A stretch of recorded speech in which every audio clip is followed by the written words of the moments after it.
मैंने पिछले 3 हफ्ते में जो ट्रेडिंग करी है उसका मैं आपको एक समरी बेसिकली आप लोगों के सामने मैं लेकर आया हूँ इस वीडियो के थ्रू मैं आपको एक्सप्लेन करूंगा कि कैसे हम लोग ने अपना रेजिस्टेंस और सपोर्ट सेलेक्ट करा था, कैसे हमने टारगेट सेलेक्ट करे थे और कैसे हमने 9 दिसंबर से लेके 27 दिसंबर तक जो कि लास्ट दिन था हमारा ट्रेड का, इस दौरान हमने अपने टारगेट जो 3 बार दिए थे तीनों बार कैसे अचीव करे। हमारे साथ इस वीडियो में लास्ट तक बने रहिए ताकि आपको समझ में आए कि रेजिस्टेंस और सपोर्ट कितना ज़रूरी होता है जानना, पहचानना, बनाना और टारगेट को अकॉर्डिंगली सेलेक्ट करके वेट करना और अपनी स्ट्रैटेजी पे इतना भरोसा होना कि आपको कंफर्म होगा कि आपका टारगेट आएगा कि नहीं आएगा। तो हम जो ये स्ट्रैटेजी यूज़ करते हैं, ये स्विंग ट्रेडिंग के लिए यूज़ करते हैं। कारण स्विंग ट्रेडिंग यूज़ करने का पहला तो ये एक स्ट्रेस फ्री तरीका है ट्रेडिंग करने का और इसमें ऑलमोस्ट रिटर्न्स गारंटीड होते हैं। 90% टाइम्स आपके टारगेट गारंटी अचीव हो जाते हैं और अगर नहीं होते हैं तो क्या होता है, आपको रिवर्सल का एक इंडिकेशन टाइमली मिल जाता है एंड आप अपना प्रॉफिट चाहे कितना भी कम हो, आप अपना लेके निकल सकते हैं इसमें। चांसेस और प्रोबेबिलिटी ऑफ लॉस नहीं के बराबर होते हैं इसमें, अनटिल अनलेस कि आपने जहां से एंट्री करी है स्टॉक रिवर्स हुआ है और आप अपनी पोजीशन लिक्विडेट नहीं कर पाए, तभी कारण हो पाया होगा कि आप लॉस में हैं। अदरवाइज स्विंग ट्रेडिंग में लॉस बहुत कम होता है। तीसरा, इसमें रिएक्शन टाइम बहुत अच्छा मिल जाता है। अगर मैं आपको बताना चाहूँ रिएक्शन टाइम से मेरे कहने का मतलब है, अगर आप कभी भी इसमें देखिए पूरे इस दौरान जब भी अगर कहीं रिवर्सल आया तो देखिए आपको कितना टाइम मिला है रिवर्स करने के लिए। जैसे यहाँ पे अगर रिवर्सल आया, अगर हम समझें इसको एक छोटे से पैमाने से कि यहाँ पे जो रिवर्सल आया तो देखो आपको कितना टाइम मिला है। जैसे अगर मैं बोलूँ कि मेरा स्टॉप लॉस यहाँ था 471, तो देखिए मेरे को कितना रिएक्शन टाइम मिला, 1 2 3 4 5 6 7 8 9 10 11 12 13 14 15 16 17 18 19 20, लगभग लगभग 30 कैंडल यानी 30 × 15 माने कितना हो गया, 150 मिनट का हमको रिएक्शन टाइम मिला। देखिए 150 मिनट के रिएक्शन टाइम में आप कंफर्टेबली यहाँ से कभी भी एग्जिट करेंगे तो आप लॉस में नहीं होंगे। अगर बाई चांस कहीं निकलते भी हैं, लगे अगर आप यहाँ पे भी निकले तो आपको लॉस कितना होगा, 471 और 470, ₹1 का या ₹2 का ज्यादा से ज्यादा लॉस होगा। तो मेरा जो पूरा पॉइंट है इस वीडियो का बनाने का वो ये है कि हमने स्विंग ट्रेडिंग की मदद से कितने आराम से रिलैक्स तरीके से भरोसे के साथ ट्रेडिंग करी, एंट्री बनाई, टारगेट सेट करे और टारगेट अचीव करे। इसके अलावा स्विंग ट्रेडिंग का फायदा ये भी है, ऑल्दो आपका जो प्रॉफिट होता है वो इतना नहीं होता एज कंपेयर टू बाकी चीजें, लेकिन ये एक स्ट्रेस फ्री ट्रेडिंग है। स्ट्रेस फ्री ट्रेडिंग का मतलब होता है जिसमें कि आपको ज्यादा दिमाग पे ज्यादा जोर देने की जरूरत नहीं पड़ती और आप कंफर्टेबली बैठ के अपनी पोजीशन होल्ड कर सकते हैं। और आपको ये ये आपको स्टाइल बताता है कि कब आपके टारगेट अचीव होंगे और कब नहीं होंगे। अभी मैं इसको शुरू करता हूँ। हमारा जो ड्यूरेशन था वो 9 से लेकर 27 तक का था। तो 9 से लेकर 27 तक के लिए आप देखिए हमने कब कब ट्रेड लिए। ये मैंने वीडियो 9 दिसंबर ऑनवर्ड्स बनाने शुरू करे थे। ये मेरे लाइव वीडियोस भी अवेलेबल हैं लाइव टैब के अंदर। लेकिन मैं एक कंसोलिडेटेड वीडियो बना रहा हूं ताकि आपको जो जितने भी मैंने वीडियो बनाए हैं उसका एक कंसोलिडेटेड व्यू यहां मिल जाए। तो हम स्टार्ट करते हैं। ये देखिए, पहले जब हमने इसको बड़े टाइम फ्रेम में देखा था, अभी तो हम 5 मिनट का टाइम फ्रेम दिखा रहा हूँ, लेकिन मैंने इसको बड़े टाइम फ्रेम में देखा था तो क्या क्या रेजिस्टेंस लेवल लगे थे, क्योंकि इट वाज 9th। तो हमने जो पहला फर्स्ट रेजिस्टेंस था वो था 483.90 का। ये हमारा फर्स्ट रेजिस्टेंस था। अगर मैं यहाँ पे दिखाऊं आपको तो ये क्या था हमारा फर्स्ट रेजिस्टेंस। ठीक है, ये और उसी के साथ साथ सपोर्ट लगाना भी बहुत जरूरी है। तो हमने यहाँ पे देखा सेकंड, ये था हमारा फर्स्ट सपोर्ट। ठीक है, फर्स्ट सपोर्ट और फर्स्ट रेजिस्टेंस। अभी हम लोगों को क्या हुआ था, नाइन्थ नाइन्थ को जब ये थोड़ा सा गैप डाउन हुआ था यहाँ पे और यहां से इसने रिट्रेसमेंट लिया था। कहां से लिया था, 474 में से पॉइंट था जहां पे इसने रिट्रेसमेंट लिया था। This was the point. यहाँ से इसने वापस जाने की कोशिश करी थी,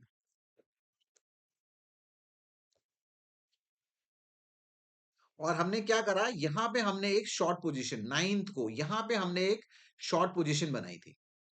अब जैसे हमने शॉर्ट पोजीशन बनाई थी, तो हमारा जो पहला टारगेट था वो था, जैसे ही इसे रिवर्स करा, पहले तो ये था क्योंकि यहां से लेकर यहां तक, लेकिन जैसे ही हमको यहाँ पे एक सिग्नल लेकर ये अपना रिवर्सल पे है, तो हमारा जो सपोर्ट था, फर्स्ट सपोर्ट यहाँ पे पहुंच गया, ये था हमारा फिर फर्स्ट सपोर्ट। और उसके अलावा जो पूरा प्रीवियस था, जो ये था, वो बन गया हमारा सेकेंड सपोर्ट। अब मैं आपको बताऊंगा कि ये सेकंड सपोर्ट क्यों इंपॉर्टेंट था। जैसे ही ये इसने रिवर्सल लिया, तो हमने पहला काम क्या करा, हमने इसको यहां से एंट्री करी, ताकि और फर्स्ट हमारा टारगेट था, तो फर्स्ट सपोर्ट के पास था। आप ये देखिए, जो ये रिट्रेसमेंट हुआ, ये ऑलमोस्ट फर्स्ट सपोर्ट के पास गया, इसने फर्स्ट सपोर्ट ब्रीच नहीं करा था, और ये नीचे की तरफ गया। तो यहाँ पे एक सिचुएशन बनी थी रिवर्सल की, तो आप देखिए यहाँ से इसने रिवर्स करने की कोशिश करी, हम बने रहे यहाँ पे, हमने एग्जिट नहीं करा, because as per our reading it was suppose to go to second support. तो हमने क्या करा, हम फर्स्ट सपोर्ट का वेट करते, इसने फर्स्ट सपोर्ट ब्रीच नहीं करा, तो इसने रिट्रेस करा।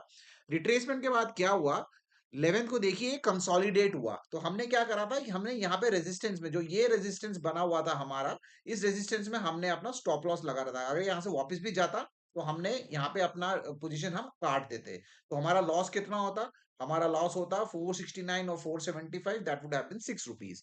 तो हम लोग बैठे रहे, हमने बोला जाएगा तो ठीक है, हम यहाँ से रिवर्स करके हम ऊपर की तरफ पोजीशन बनाएंगे। लेकिन आप ये देखिए 11 तारीख को क्या हुआ, 11 तारीख को इसने पूरा कंसोलिडेशन करा। अगर आप देखें यहाँ पे, तो 11 तारीख को क्या हुआ, 11 तारीख को पूरा का पूरा कंसोलिडेशन होता हुआ आपको नजर आ रहा है। I will just mark it also, आपको पहचानने में आसान हो जाएगी, आसानी होगी। ये देखिए 11th को क्या हुआ, पूरा consolidation, this was entire thing was a consolidation.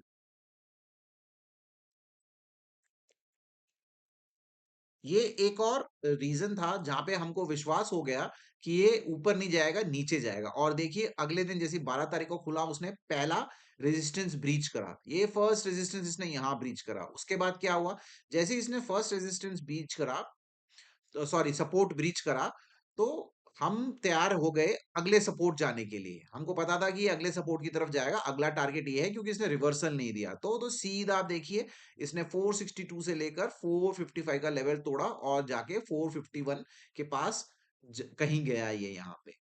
तो हमारा जो प्रॉफिट हुआ था, सिंस हमने फर्स्ट सपोर्ट और सेकंड सपोर्ट लगा रखा था, तो हमने फर्स्ट सपोर्ट में एक प्रॉफिट लिया और सेकंड सपोर्ट में एक प्रॉफिट लिया। तो आप देखिए जो हमारा प्रॉफिट था, जो हमारा प्रॉफिट हुआ वो क्या था, वो था हमारा नाइन्थ को, जो हमने पोजीशन बनाई थी लगभग लगभग 470 के आसपास के, यहाँ से बनाई थी हमने नाइन्थ को, ये यहाँ से बनाई थी 470 के लेवल से। तो यहाँ तक का प्रॉफिट, मैं एक ही प्रॉफिट दिखा रहा हूँ आपको, दूसरा नहीं दिखा रहा हूँ। उसके के बाद क्या हुआ, हमने प्रॉफिट बुक करा, और हमने बोला ये नीचे जाएगा, और रिवर्सल के बाद जब वापस से एक बार रिट्रेसमेंट नीचे की तरफ देगा, या नीचे का झुकाव दिखाएगा, तो हम फिर से इसमें पोजीशन बनाएंगे। लेकिन क्या हुआ, जैसे ही वापस गया, तो हमारा जो रिट्रेसमेंट वाला पॉइंट था वो कहाँ आया, वो सॉरी कंट्रोल जेड, रिट्रेसमेंट वाला नहीं, हमारा जो रेजिस्टेंस वाला पॉइंट था वो नीचे घट के यहाँ पहुंच गया था। यहाँ हमारा जो रेजिस्टेंस था, न्यू रेजिस्टेंस जो था, न्यू रेजिस्टेंस, अब इसको मैं इसको चेंज कर लेता हूँ, इसको होगा ये न्यू रेजिस्टेंस जो था हमारा, ये न्यू रेजिस्टेंस बन गया था हमारा, ये कंसोलिडेशन जहाँ था वो न्यू रेजिस्टेंस बन गया। जैसे ही इसने न्यू रेजिस्टेंस ब्रीच करा, उसके बाद क्या हुआ, हमारा जो फर्स्ट, ये जो हमारा रिट्रेसमेंट वाली लाइन थी, ये हमारा पहला टारगेट बना, जो कि फर्स्ट रेजिस्टेंस बन गया। बाद में ये बन गया हमारा क्या, फर्स्ट रेजिस्टेंस।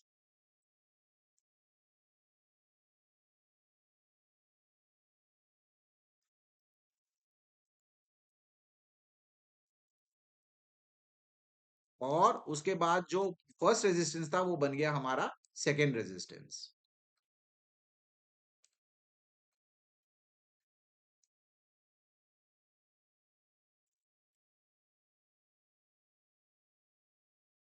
ये क्या बन गया, हमारा सेकेंड रेजिस्टेंस। तो देखिए जैसे ही इसने वहां पे ब्रीच करा, और यहां से इसने थोड़ा सा रिट्रेसमेंट लिया फर्स्ट सपोर्ट की तरफ, सिंस इसने फर्स्ट रिट्रेसमेंट ले लिया था, तो हमारा जो सपोर्ट लेवल था वो चेंज हो गया था, ये फर्स्ट सपोर्ट फिर हमारा हट गया।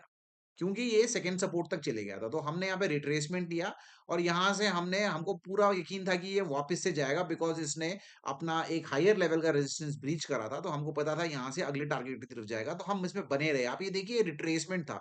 कितना रिट्रेसमेंट था? आप स्विंग ट्रेडिंग में थे, सिंस इसने ये ब्रीच करा, हमको कॉन्फिडेंस हो गया था कि ये सेकंड रेजिस्टेंस की तरफ जाएगा। ऑल्दो इसने जो अपना रेजिस्टेंस था, जो कंसोलिडेशन वाला रेजिस्टेंस था, उसको उसने ब्रीच करा। लेकिन सिंस इसने एक हायर लेवल का रेजिस्टेंस पहले ही ब्रीच करा था, तो इस रेजिस्टेंस का जो न्यू रेजिस्टेंस है, इसकी वैलिडिटी खत्म हो गई। तो हमारा जो फर्स्ट सपोर्ट था, ये बन गया हमारा, ये सेकंड सपोर्ट था, बाद में फिर से बन गया ये फर्स्ट सपोर्ट। और जो हमारा रेजिस्टेंस था, ये बन गया हमारा फर्स्ट फर्स्ट रेजिस्टेंस। ये बन गया हमारा फर्स्ट रेजिस्टेंस।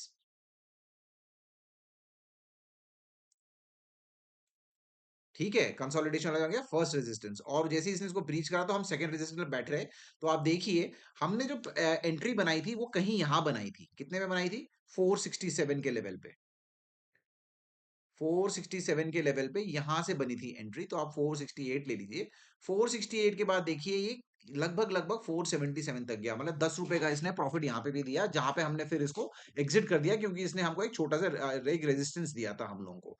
तो अभी हम लोग यहाँ पे फिर भी नेगेटिव बने बैठे हैं कि ये 475 के लेवल, सॉरी नॉट 475 का लेवल, ये लेवल ये आउट करेगा। जो फर्स्ट रेजिस्टेंस, जो उसका जो रेजिस्टेंस चेंज हो गया है, जो अभी नया रेजिस्टेंस बना है, वो 475.90 का है।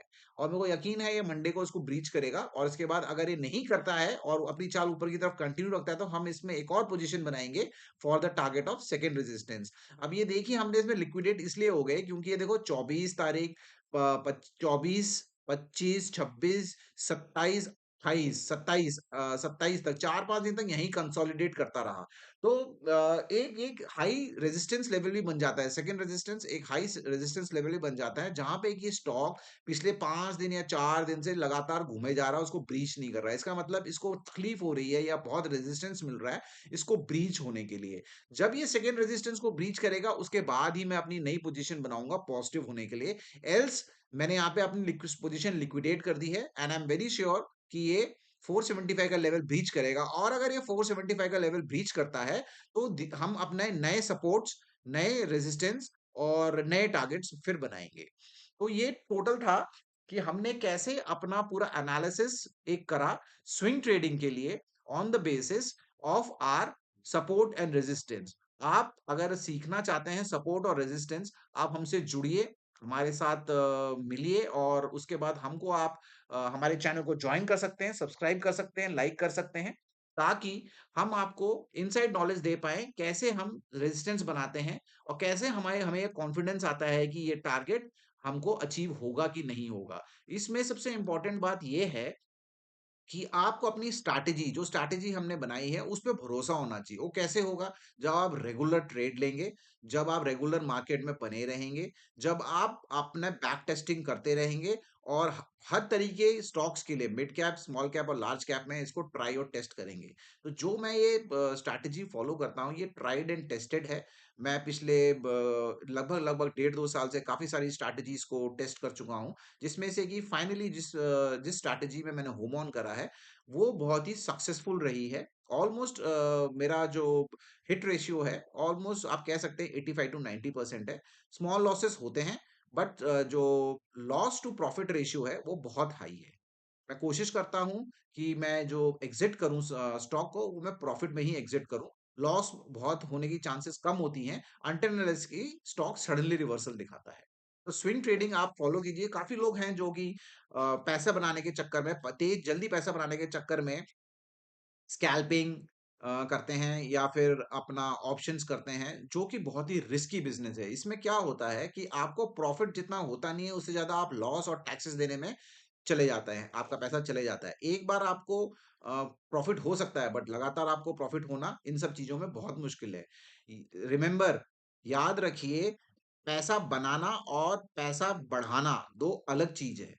तो पहले पैसा बनाइए मार्केट से, फिर उसको इन्वेस्ट करके उसको बढ़ाइए। आप हमसे जुड़े, हम आपको सारी स्ट्रैटेजीज़ बताएँगे, जिसकी वजह से आप लॉन्ग टर्म में एक अच्छा कॉर्पस अमाउंट अपने साथ बना सकते हैं। आई थिंक वो कॉर्पस अमाउंट हो सकता है anything more than 1 crore, but the time duration, जो टाइम लगेगा वो थोड़ा ज्यादा लगेगा। तो जितने भी यंग लोग हैं, जितने भी लोग नौजवान हैं जिन्होंने अभी जॉब करना शुरू करा है, उनके लिए एक हमारे पास ट्राइड एंड टेस्टेड मेथड है, जिसके थ्रू हम आपको समझाएंगे, बताएंगे और पढ़ाएंगे, आपकी नॉलेज बढ़ाएंगे कि कैसे आप अपना प्रॉफिट जनरेट कर सकते हैं और अपनी वेल्थ क्रिएट कर सकते हैं। इंपॉर्टेंट है वेल्थ क्रिएट करना, और वेल्थ जल्दी नहीं क्रिएट होती, लंबे टाइम में क्रिएट होती है।